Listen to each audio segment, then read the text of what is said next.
ҳайати эҷодии барномаи футболи тоҷик дар маҷмуаи варзишии кумитаи андози шаҳри душанбе қарор дорем.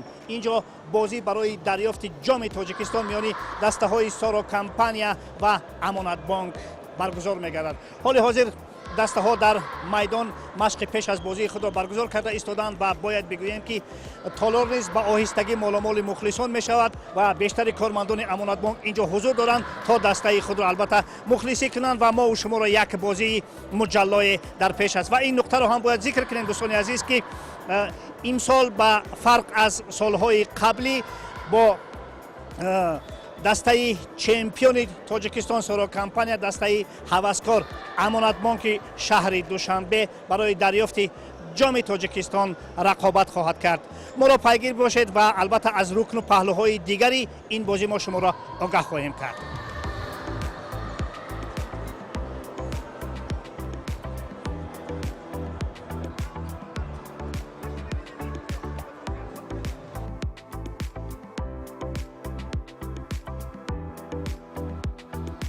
суҳбате дорам бо Абдулло Соқиев, комиссари бозии имрӯза.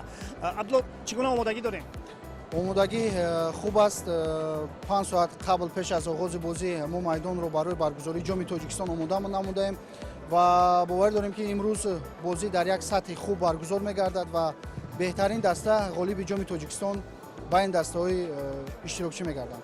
Абдулло, албатта шояд ин савол ба салоҳияти шумо нест, аммо ба ҳар сурат дар ин финал дастаи Амонатбонк, як дастаи ҳаваскор ва як дастаи профессионалӣ бозӣ мекунад. дар солҳои қаблӣ дастаҳои яъне суперлигаи футзал ширкат меварзад ва имсол бошад дар ин мусобиқа низ дастаҳои яъне ҳаваскорон бале хоҳиши иштирок кардан. аз дастаи Амонатбонк бозингарони бо таҷриба ки дар серияи прои футзал ширкат варзиданд онҳо бозӣ мекунанд. ба фикри ман ин бозӣ хеле ҷолибу диданӣ мегузарад. аммо ба ҳар сурат ширкат накардани чанд дастаи профессионалӣ ин ба ҳусну қубҳи ҷоми Тоҷикистон намерасад, намекоҳад ба ҳар сурат? ростӣ ба фикри ман не, чунки дастаҳое ки дар ин ҷоми Тоҷикистон ширкат варзиданд ҳамашон дастаҳои пурқувват буданд. ягон дастаи заиф ширкат наварзид ва чӣ хеле ки шумо шоҳиди он ҳастед, дар ин ҷоми Тоҷикистон дар финали бозӣ дастаи профессионалӣ яъне Соро Компания ва дастаи Амонатбонки Тоҷикистон ширкат мебарад. бошад, ба ҳар сурат мо ба шумо албатта барои гузарондани бозӣ ва ба ҳар ду даста ҳам муваффақият мекунем. муваффақият бошед.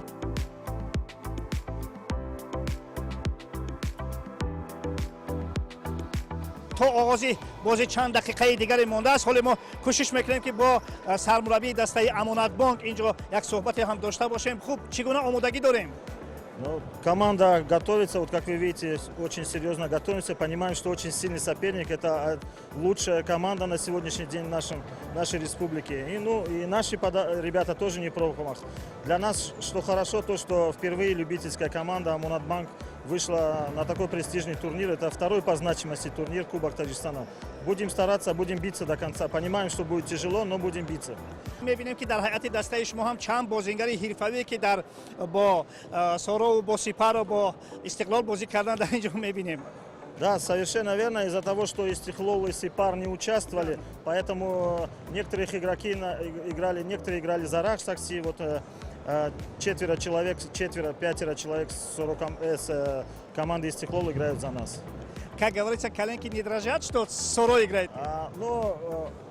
Мандраж вообще должен быть у каждого. Неважно, какой соперник, но я считаю, что нет, не дрожат. Почему? Потому что в нашей команде тоже собрались профессионалы. И вратарь у нас, вратарь сборной Таджикистана. Есть игроки сборной. Я думаю, что мы дадим им бой. Удачи вам. Спасибо. чӣ гуна ки гуфтем, хеле шумораи зиёди мухлисони дастаи Амонатбонк дар ин толор ҳузур доранд ва Далерҷон онҳоро муаррифӣ мекунад. хуб, Далер, чӣ гуна дастаро дастгирӣ хоҳед кард? имрӯз мо кормандони бонки давлатии амонатии ҷумҳурии Тоҷикистон Амонатбонк мо дар филиали ноҳияи Фирдавсӣ рақами 6 ноҳияи Фирдавсӣ кор фаъолият менамоем. имрӯз даста ҷамъона ҳамаи кормандон, ҳамаи мухлисон қатӣ бо ҳамроҳи писарам, додаром, бародаром омадем дастаи Амонатбонкро дастгирӣ мекунем. ба ҳар сурат тарс аз он нест ки Соро Компания чемпион аст, чанд маротиба чемпион шуда, дастаи хеле боқувват аст. мо имрӯз мухлиси Амонатбанк, дастаи Амонатбанкро дастгирӣ мекунем, пешравиҳо хонем. Далер, ягон тайёрии махсус дидед ё ин ки ягон ҳам ту آمدید و یا یگان با اصطلاح همون کریچالکه ها دارید هنگامی دستگیری چگونه دستگیری خواهید کرد؟ دستگیری میخواهیم که به نهایت دستگیری خوب کنیم. دسته امانت بانک رو امانت بانک با پیش گفته امانت بانک با پیش امانت بانک با پیش. دوستان عزیز چند دقیقه دیگر مانده است تا آغاز بازی. حال حاضر جامی که امروز بازیده می شود به میدان وارد می گردد و البته ما انتظار یک بازی خیلی پرشر و شور هستیم. در جانب دیگر مخلصان دسته سارا کمپانی هم حضور دارند. البته شماره آنها کمتر است اما فکر میکنم که آنها می توانند که یک رقابت خیلی مناسب را با این اغلب بزرگی مخلصان دسته امانت بانک داشته باشند.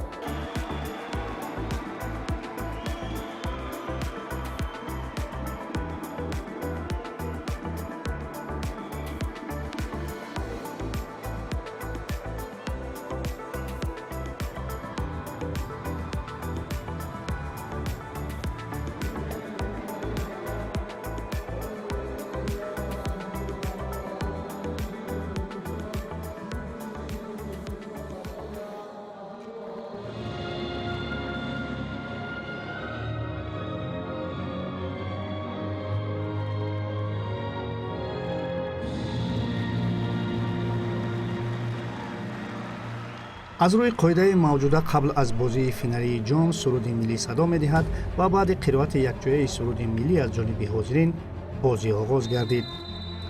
البته تجمع زیاد مخلصان دسته امانت بانک درجه بازی را باز بلندتر می‌کردند زیرا آنها برای دستگیری دسته خود آمادگی جدی دیده از کرنه و دبل که فضای تالا را پخش می‌کرد استفاده می‌کردند. هر یک هجوم دسته‌شان را باشد با هیاهوی خاصه استقبال می‌نمودند و ویژه بانو مخلصان در این کار از همه فعال بودند. اما آنچه که در میدان می‌گذشت نه همیشه باعث خوشنودی آنها بود زیرا سارا به حیث چمپیون و یک دسته حرفه‌ای هجوم‌های خیلی خطرناک می‌کرد. این نکته را باید ذکر کرد که در نبودن پیرو واحدов که برای تکمیل اختصاص در شکل تاشکند قرار دارد دسته سارا کمپانی را به این بازی اکبر آرتیقوف آماده کرد. در هیئت امانت بانک چند نفر بازیگران حرفه‌ای که در موسم امسال در هیئت دسته استقلال شرکت کردند بازی می‌کردند و معلوم بود که محض آنها رشته بازی امانت بانک را به دست خواهند گرفت. در قسمت یکم بازی مخلصان همگی یک گل را دیدند گرچند دروازه‌بان هر دو دسته نیز بیکار نبودند. سمندر ریزاموف در دقیقه پنجم دیدار با یک ضربه عالی سارا را به پیش برآورد. این قسمت با همین حساب انجام شد اگرچه شمشاد نیکبکov در روند این قسمت دو تایم اوت گرفته خواست رفت بازی را دیگر کند اما این تدبیر کار نداد.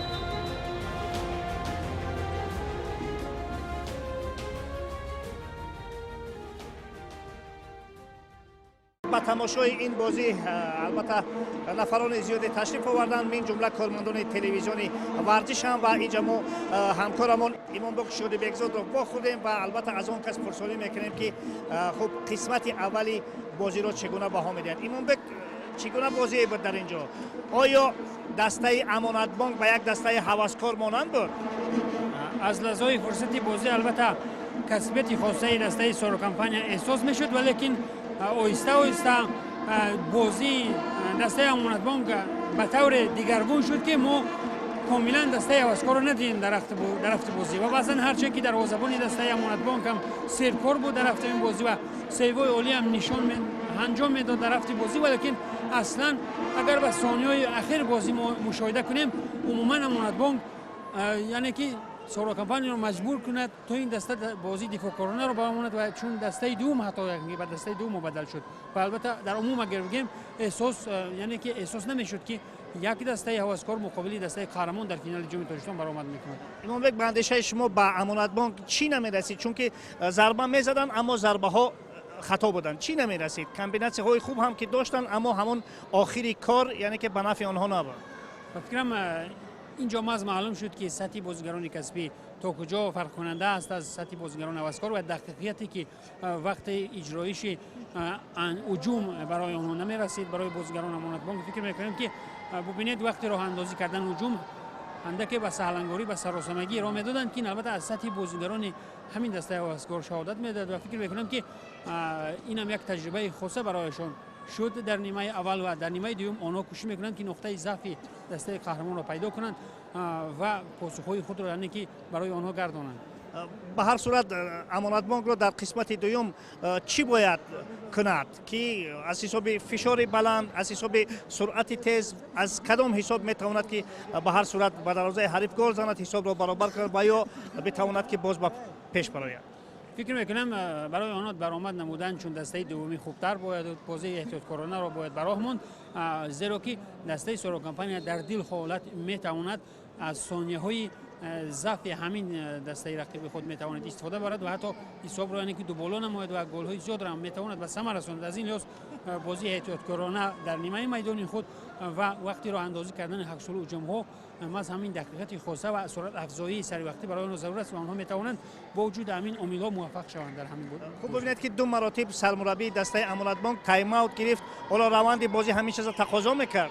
از لحاظ تغییر نیافتن نتیجه بعد از همون گل اول البته تایم اوت ها کار دادند و اون بازی که امانت بانک نشان داد و همچنین بر زمین دستگیری های مخلصان زیادی همین تیم از لحاظ از حساب کارمندان بانک دولتی امانتگذاری امانت بانک البته سببگار اصلی شد تا آنها دسته خود را به پیش یعنی که راهنمایی کنند و بازی آنها البته بهبودی بازی آنها در نیمه دوم میدان باز هم نشان داد، امیدوار کرد خودی مخلصان را، خودی استادی دستوی را که آنها میتوانند نه تنها در خط هجوم فعال باشند و حتی قادرند که میتوانند با گل زده خودی سورو کمپانیا جواب گردانند و فکر میکنم که به میدان آمدن خودی پیشوایان اساسی دسته سورو کمپانیا از جمله فیض سردار و یعنی که ادریس شورف چندان برتری خاصه این تیم را نمودار نکرد و فکر میکنم که البته امکانات‌ها برای دسته امانت بانک در نیمه دوم پیدا میشوند. میتواند چنین شد که دسته سورو کمپانیا اندک نادیده بگیرد حریف را، به هر صورت دسته هوسکار است هرچند که در هیئتش پروفسیونال ها هم به قبل هستند و این چیز باعث البته باخت آنها شود. اگر ما دقیقه آخر نیمه اول رو به نظر گیریم البته چنین شدنش هم از احتمال دور نیست و در صورت در ثانیه اولی نیمه دوم جواب گرداندن و گل سورو کمپانیا این چیز البته میتواند تکرار شود چون که ما زمین عاملایی که شما نمبر کردید میتواند سببای اساسی موفقیت و موفقیت دسته امانت بانک و پیروزی هنگامه‌ای این تیم مقابل دسته قهرمان فعلی شود. این قسمت دوم آغاز می شود و چگونه که دیده استودیم البته مخلصان امانت بانک بیشتر از همه شور و غوغای خود را بلند میکنند، آنها دسته خود را دستگیری میکنند، حتی در تنفس هم نمیدانم که تا کجا مرا شنیده می شود یا نه. به هر صورت ما با مخلصان با هواداران دسته هم امانت بانک و هم سورو کمپانیا هم آواز میشویم و دسته ها را دستگیری میکنیم. قسمت دوم را تماشا میکنیم.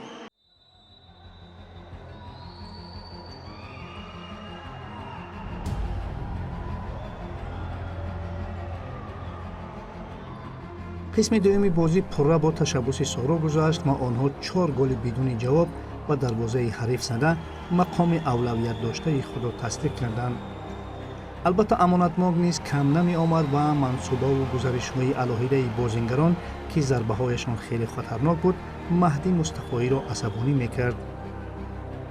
اما این شام مثل دو شامی که سارا سوپر جام و عنوان چمپیونی را به دست آورد شام سورو کمپانیا بود. باز هم سمندر رزاموف، دلشاد سلاموف، ادریس یاروف و محسن محمدزاده 4 گل به دروازه مولادالله علی قلوف زنه پیروزی دسته خود را برای دریافت جام تاجیکستان تأمین نمودند.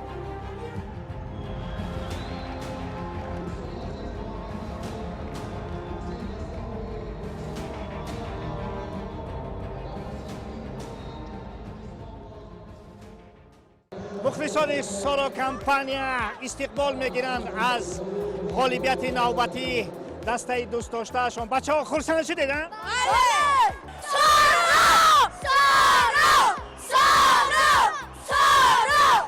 خوب بلد دوستان عزیز، دسته سورو کمپانیا با حساب 5-0 بر حریف خود غالب آمد و مراتبه سیوم برنده جام تاجیکستان گردید. همه هواداران دسته سورو کمپانیا رو البته با این موفقیت تبریک و تهنیت میگیم و کوشش میکنیم که با متصدیان سورو کمپانیا در اینجا صحبت هم داشته باشیم. شرفتین جام مبارک باشد. خوب البته که فکر میکنم غلبه با آسانی دست داد، اما به هر صورت امانت بانک به یک دسته هوسکار مانند نبود. نه سراب شو باور کن بازی ها یک چیز خیلی خرسندی بخش است، امیدوار کننده است که این سال گذشته چند سال اخیر فوتزال در جمهوری رشد کرده. دسته های هوسکار هم دسته هایی که در لیگ کسبی بازی نمیکنن اونها خوب بازی میکنن. بعد از اینکه در این روز در دسته امانت بانک بچه‌هایی بودن که در موسمی سپری گشته در استقلال بازی میکردن، من فکر نمیکنم که آنها سوس بازی کردن، اما این روز طالب بلندی کرد، ما بریدیم و من باور دارم که ما تا چند سالی که دسته مکمل است، دسته بچه‌ها چند سال با هم بازی میکنن، فکر میکنم یک کمی ما خوبتر هم بازی کردیم و قوت ما هم زیادتر بود. لیکن من فکر نمیکنم که اونقدر با آسانی بود، ولی که قسم یکم 1-0 به انجام رسید و در قسم دوم بچه‌ها سرجم شدن بازی کردن و ما غلبه را به دست آوردیم و خیلی پسندیدار است که امسال ما اون هدفی که ستاد مربیان راهبرتی دسته بازیگران در نزدیک داشته بودن در همه مسابقات غالب برآمدن و اما اون هم سوپر جام هم چمپیونات و هم جام تاجیکستان سال اول موسم ما نقشه داشتیم که صاحب کردیم و خیلی خوشبخت و خرسند و خوشحال هستیم که به هدف ما رسیدیم. خب جای پیرو واحدوف خالی هستند که؟ بله، پیرو واحدوف عین حال در کورس‌های آموزشی که کنفدراسیون آسیا تشکیل کرده است برای صاحب گردن برای مجوزی سری اس که برابر است بر سری پرو در فوتبال کانون در خواندن است و اما اون جاش خالی هم باشد اون توصیه ها اون نقشه هایی که در بودی داشتن تلفنی اصلی 21 است در همه وقت در ارتباط هستیم و نقشه هایی که داشته بودن فکر این بچه ها با سربلندی اجرای برآمدن و جام را صاحب گردیدیم. شرفتین فکر میکنم که برای مؤسس دسته سورو در این روز یک تحفه خوبی شد برای ما. بله امروز مؤسس دسته سورو زادروز داشتن و فکر کنم بچه‌ها خیلی یک تحفه خوب کردن با مؤسس با توجیه دولت و از فرصت مناسب استفاده برده تمام دستاندرکارانی که از فدراسیون فوتبال مملکت مسابقه خود تشکیل کردن و تمام هواداران و تمام کلی ژورنالیستان و تلویزیون ورزش که بازی ها را همه جانبه پیگیری کردن، نمایش دادن، اطلاع رسانی و مردم معلومات دادن و فوتبال در کسبیت عالی بود. ما خیلی میندار هستیم از همگان و از هواداران که امروز اومدن به سردی نگاه نکرده هواداری کردن. فکر میکنیم که ما امیدهای آنها رو برآورده کردیم و آنها خوشحال هم شدند. سلامت باشید، یک بار دیگر مبارکتون باشد این پیروزی، این موفقیت و فکر میکنم که موسم خوب جنبست کردید، برایتون مبارک باشد.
چی نرسید برای غالبیت، برای مقاومت انیخترش با سورو؟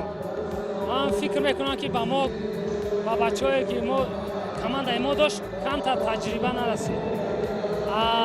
барои бозӣ аз ҳамаи бачаҳо ман миннатдорам, ки хеле бозии хуб нишон доданд. Фақат ҳамин моментҳое ки буданд чӣ қадар гол зада натунистем.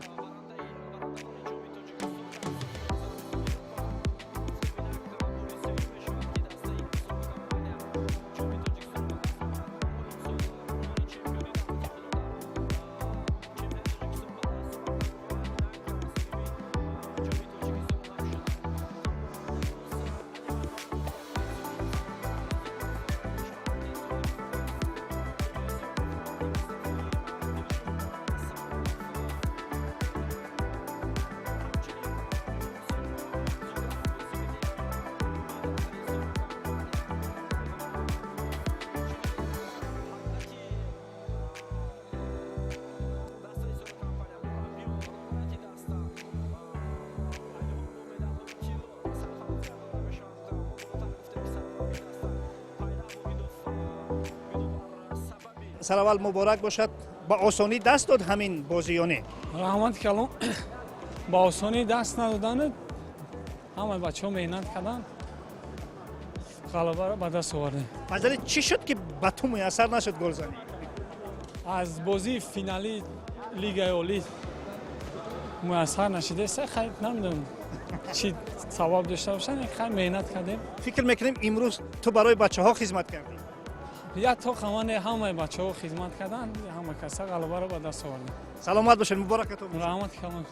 قسمت اول 1-0 بود، چی اندیشه هم که بود، اما در قسمت دوم کاملا بازی رنگ دیگر گرفت. دست ما تو فینالا همیشه قسم اول شاید مثلا خوب بازیش نره، یه ذره هم هوا سرده تا بچه‌ها گرم بشن، برای هم یه ذره سخت میشه. نیمه دوم با هم صحبت کردیم تو رخکن، تونستیم به یه هماهنگی بیشتر برسیم با صحبت کردن. ما تیممون همه یه دلن، کسی اصلا با کسی مثلا مشکل نه، همه یک جا با هم میریم میایم. خیلی خوبه اینطوری تیم ما، خیلی خوبه تو چمپیونات آسیا بتونیم بهترین نتیجه رو بگیریم برای هم کشور تاجیکستان هم دسته سورو کمپانیا. مبارکتون باشد یک بار دیگر. بازی رو غلبه کردیم، جام رو گرفتیم.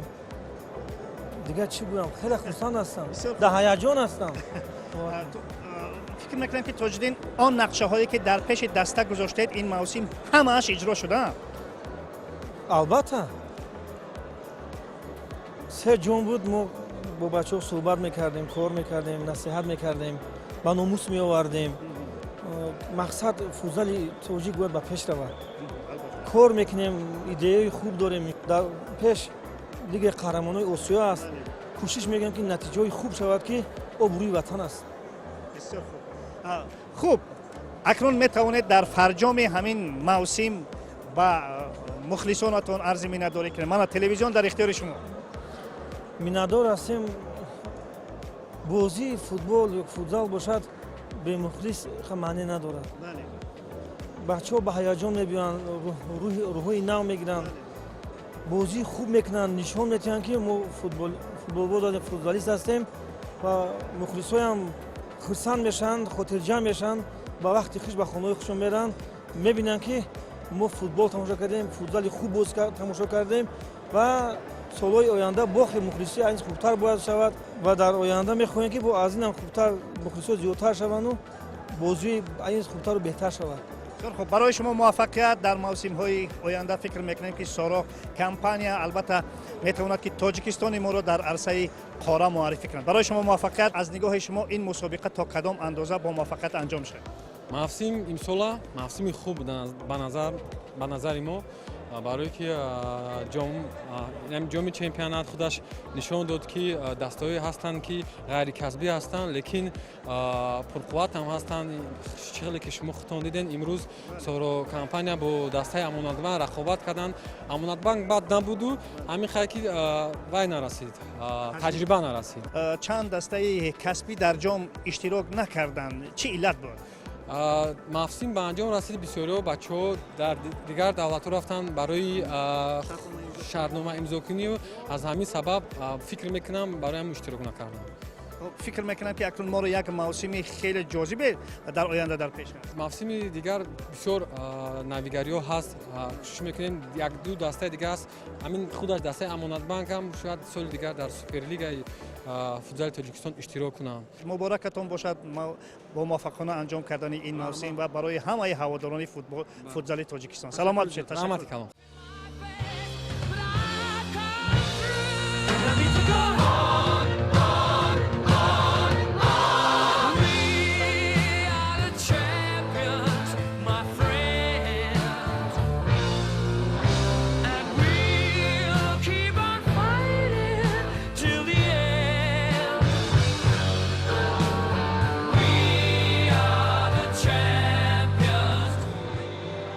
خب دوستان عزیز، اینک مراسم جایزه سپاری هم به انجام رسید. دسته سارا کمپانیا جام تاجیکستان را صاحب گشت و همه هواداران دوستداران این دسته را با این غالبیت تبریک و تهنیت میگوییم و برنامه فوتبال تاجیک در همینجا به انجام میرسد. خیر.